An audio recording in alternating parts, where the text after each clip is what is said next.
الحمدللہ رب العالمین والعاقبۃ للمتقین والصلاة والسلام علی سید الانبیاء والمرسلین وعلی آلہ وصحبہ اجمعین۔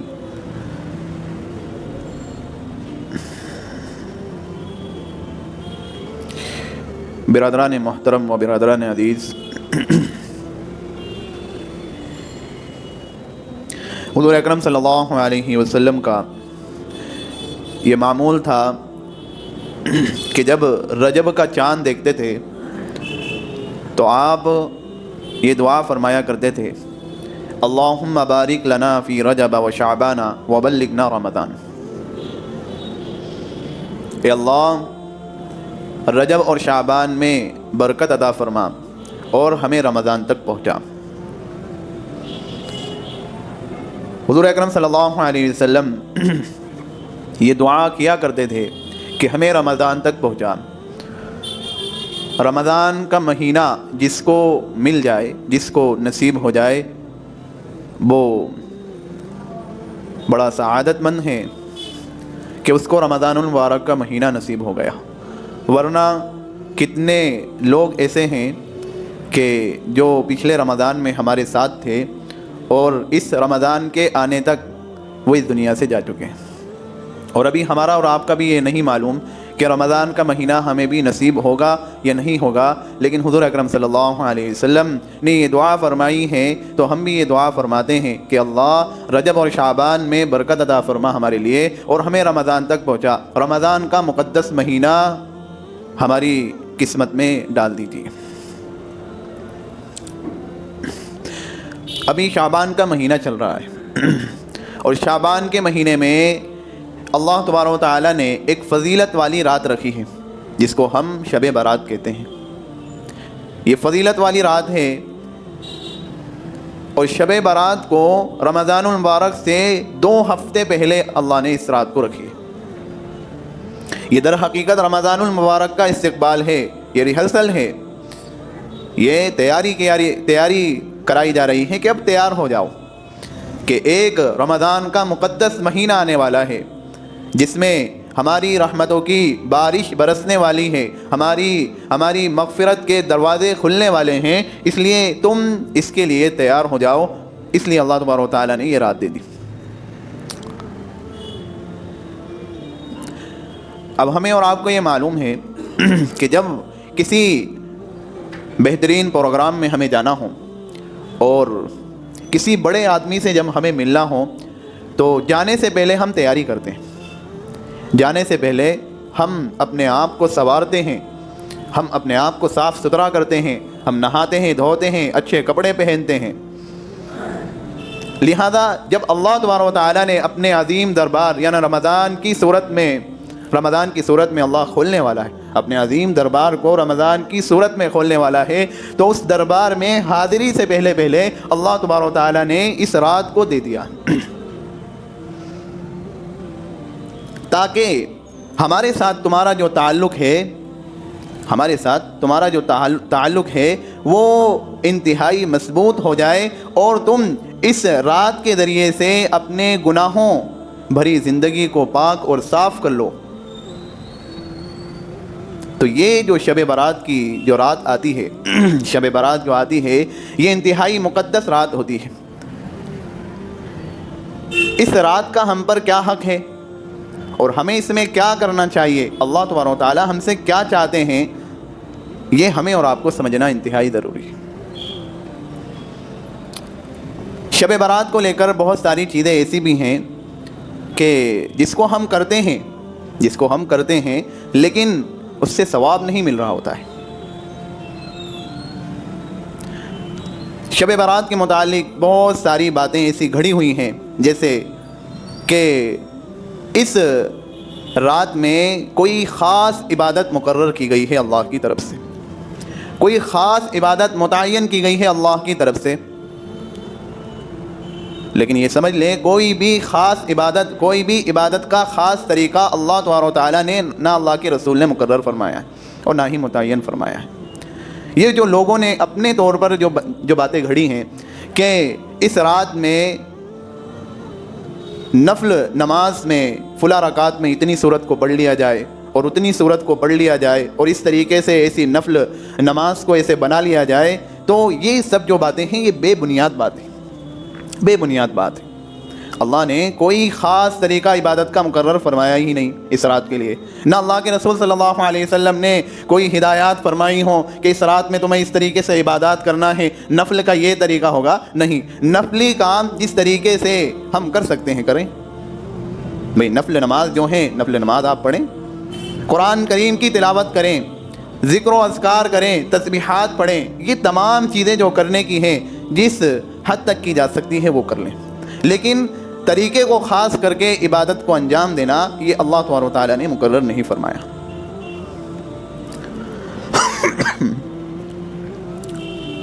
اسی طریقے سے ایک اور عمل ہوتا ہے اس رات میں، اور وہ حدیث سے ثابت بھی ہے کہ حضور اکرم صلی اللہ علیہ وسلم شب برات میں جنت البقیع تشریف لے گئے، یہ حدیث میں ثابت بھی ہے۔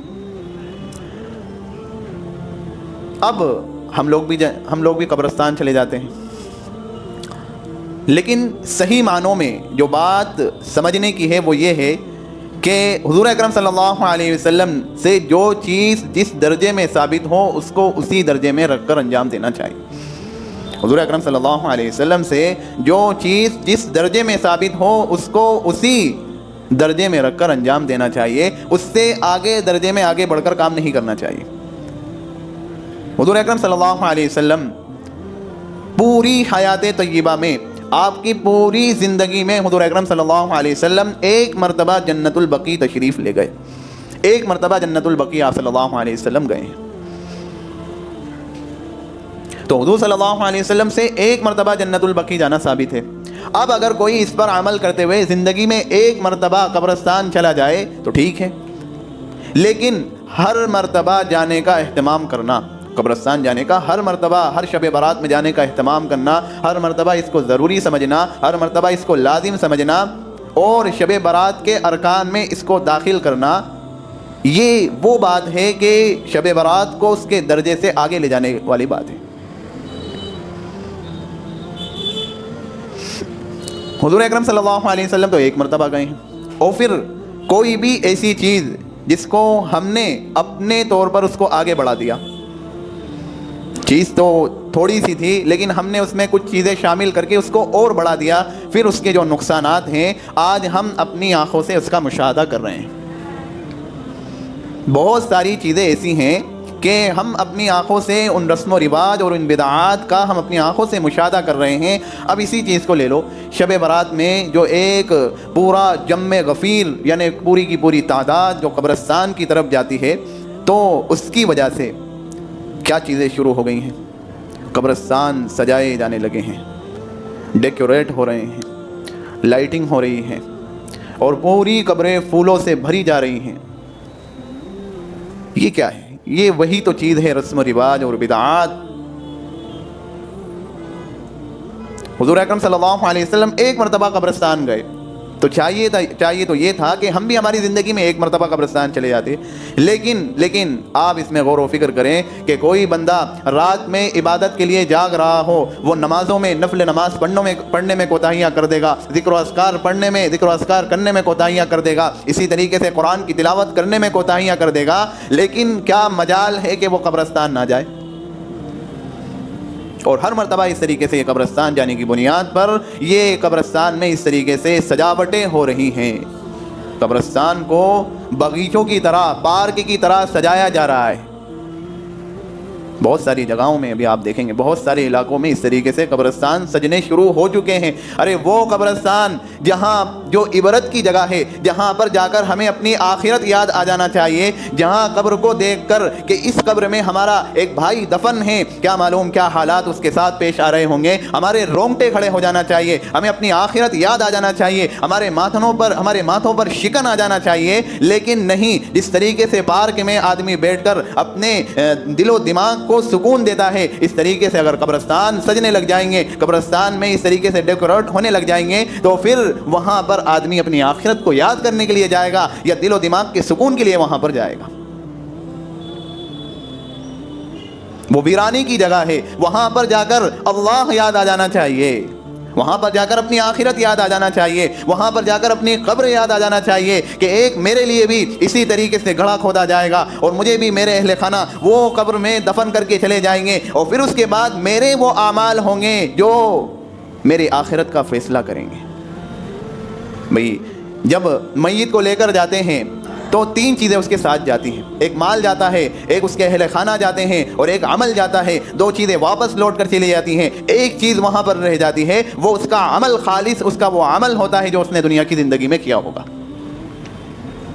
خالص عمل قبر میں باقی رہتا ہے. وہ نیک عمل اور بد عمل آگے کی منزل کو طے کرتا ہے کہ اس کی منزل آسان ہونے والی ہے یا اس کی منزل یہیں پر رکنے والی ہے, یہیں پر اس کو عذاب میں مسلط کیا جائے گا, کہ یہیں پر قبر کی منزل. یہ قبر جو ہے وہ آخرت کی منزلوں میں سے سب سے پہلی منزل ہے. جو یہاں پر نجات پا گیا, آگے کی ساری منزلیں اس کے لیے آسان ہوتی چلی جائیں گی, اور جو یہاں پر پھنس گیا اس کے لیے آگے کی ساری منزلیں مشکل ہوتی چلی جائیں گی. قبر جنت کے باغیچوں میں سے ایک باغیچہ ہے یا جہنم کے گھڑوں میں سے ایک گھڑا ہے.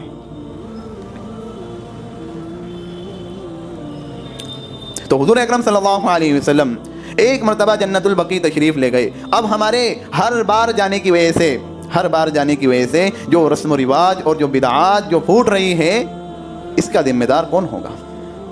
بھئی سنت اور بدعات میں بڑا بہترین فرق یہ بتایا گیا. سنت کہتے ہیں حضور سے محبت حضور کی پسند کے مطابق, سنت کہتے ہیں حضور سے محبت حضور کی پسند کے مطابق. بدعات کہتے ہیں حضور سے محبت اپنی پسند کے مطابق. سنت جو ہے وہ سنت ہے, وہ انٹرنیشنل ہوگی. کہیں بھی آپ چلے جائیں, سنت میں کوئی سنت بدلے گی نہیں, سنت سنت ہی رہے گی. لیکن بدعات میں بہت ساری چیزیں ایڈ ہو چکی ہوں گی, وہی تو بدعات ہے.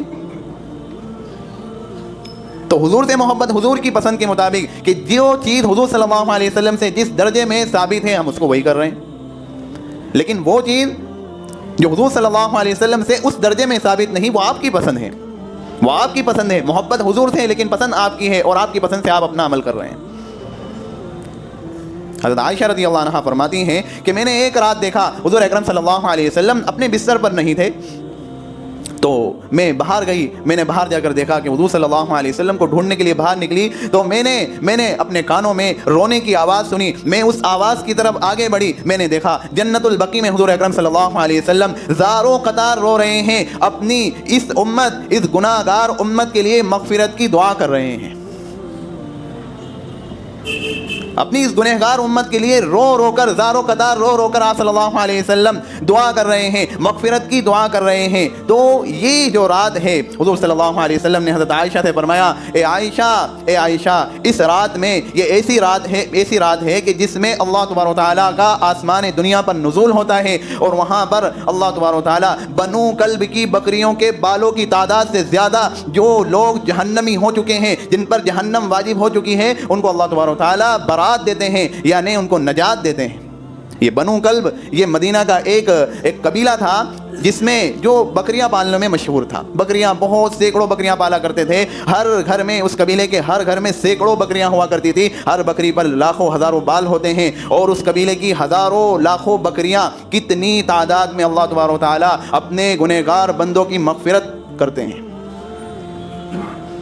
تو یہ رات اللہ سے مانگنے کی ہے, یہ رات اللہ تبارک و تعالیٰ سے مغفرت طلب کرنے کی ہے. رو رو کر اللہ سے اپنے گناہوں کو دھونے کی رات ہے کہ اللہ ہمارے گناہوں کو معاف فرما دے. لیکن کچھ لوگ بھی اس رات میں محروم ہوتے ہیں, وہ محروم ہو جاتے ہیں, اللہ تبارک و تعالیٰ ان کی مغفرت نہیں فرماتے. سب سے پہلے وہ لوگ جو شرک کرتے ہیں, مشرک کی اللہ تبارک و تعالیٰ مغفرت نہیں فرماتے. ہاں, شرک کرنے والا کون ہے؟ اچھا, بیٹا چاہیے, لڑکا چاہیے اس کو, فلاں مزار پر وہاں جا کر منت مانگی جائے گی تو وہاں پر لڑکا ہوتا ہے. یہ دراصل شرک ہے, یہ شرک ہے. اللہ تبارک و تعالیٰ کے ساتھ تم شریک بنا رہے ہو. ارے وہ خالق کائنات جس نے اس پوری کائنات کو ایک منظم طریقے سے پیدا کیا, جو ہر چیز کا مالک ہے, ہر چیز کا خالق ہے, بیٹی دینے والا بھی اللہ ہے, بیٹا دینے والا بھی اللہ ہے, ہر چیز کا مالک, اس کائنات کا نظام چلانے والا, اور اس کائنات کے نظام چلانے میں اللہ تبارک و تعالیٰ نے کسی کو شریک نہیں بنایا. ہم اور آپ کون ہوتے ہیں جو اللہ کے ساتھ کسی کو شریک بنائیں؟ تو مشرک کی اللہ تبارک و تعالیٰ مغفرت نہیں فرماتے ہیں, مشرک کی اللہ تبارک و تعالیٰ مغفرت نہیں فرماتے ہیں. دوسرا, اپنے دلوں میں بغض کینہ رکھنے والا, اپنے دوسرے بھائی کے لیے کینہ رکھنے والا, یہ کیسے آگے بڑھ رہا ہے؟ بغض رکھنے والا, اس کا یہ گھر کیسے بن گیا؟ وہ حسد رکھنے والا کہ یہ کیسے یہ گاڑی لے کر آ گیا اور کیسے اچھی گاڑیوں میں گھوم رہا ہے. اپنے بھائی کے لیے کینہ رکھنے والا, بغض رکھنے والا, حسد رکھنے والا, اللہ تبارک و تعالیٰ اس کی بھی مغفرت نہیں فرماتے. رشتہ داریوں کو توڑنے والا, تیسرا, رشتہ داریوں کو توڑنے والا, قطع رحمی کرنے والا, جو رشتہ داریوں کا پاس نہ رکھتا ہو, دوستیوں کا پاس نہ رکھتا ہو اور اپنے رشتہ داروں سے قطع تعلق رکھتا ہو, اللہ تبارک و تعالیٰ اس کی بھی مغفرت نہیں فرماتے.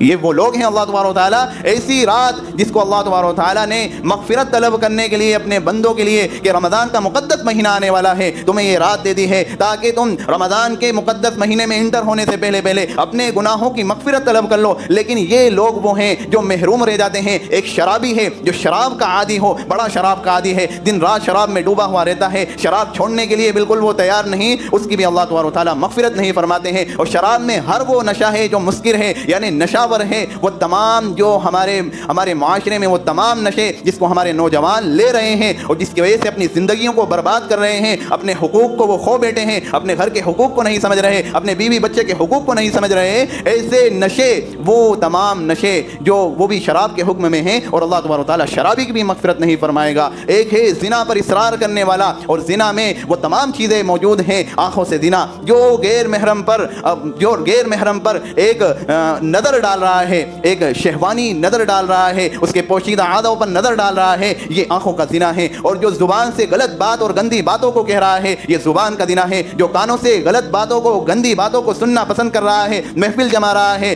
ایک باتیں ہو رہی ہیں, زنا کی بات نکلی, اچھا میں تو وہاں گیا, ہاں میں وہاں گیا, میری یہ گرل فرینڈ ہے, یہ گرل فرینڈ ہے, اس طریقے کی باتوں کو کرنے والا اور سننے والا یہ بھی زنا میں داخل ہے. اور اپنے ہاتھوں کو غلط طریقے سے استعمال کر کے اپنی منی کو خارج کرنے والا یہ بھی زنا میں داخل ہے. یہ وہ تمام لوگ ہیں جن کو اللہ تبارک و تعالیٰ مغفرت نہیں کرتے. اب ان فہرست میں ہم تو کہیں شامل نہیں ہیں, ان فہرستوں میں ہم تو مشرک نہیں ہیں. اللہ تبارک و تعالیٰ مشرک کی مغفرت نہیں فرماتا. ہم میں سے یہاں پر جو بیٹھے ہیں ہم تو شرک نہیں کر رہے. اللہ تبارک و تعالیٰ قطع رحمی کرنے والا, رشتہ داروں کے پاس نہ رکھنے والوں کی مغفرت نہیں فرماتا. ہم جو بیٹھے ہیں ہم تو رشتہ داروں کا پاس, ہم تو رشتہ داریاں نہ توڑ رہے ہیں. اس طریقے سے ہم تو یہاں پر کوئی نہیں ہے. شراب اور نشے میں جو ڈوبا ہوا اس کی اللہ مغفرت نہیں فرماتا. ہم یہاں پر بیٹھے ہوئے ہیں, ہم تو ان چیزوں میں داخل نہیں ہیں.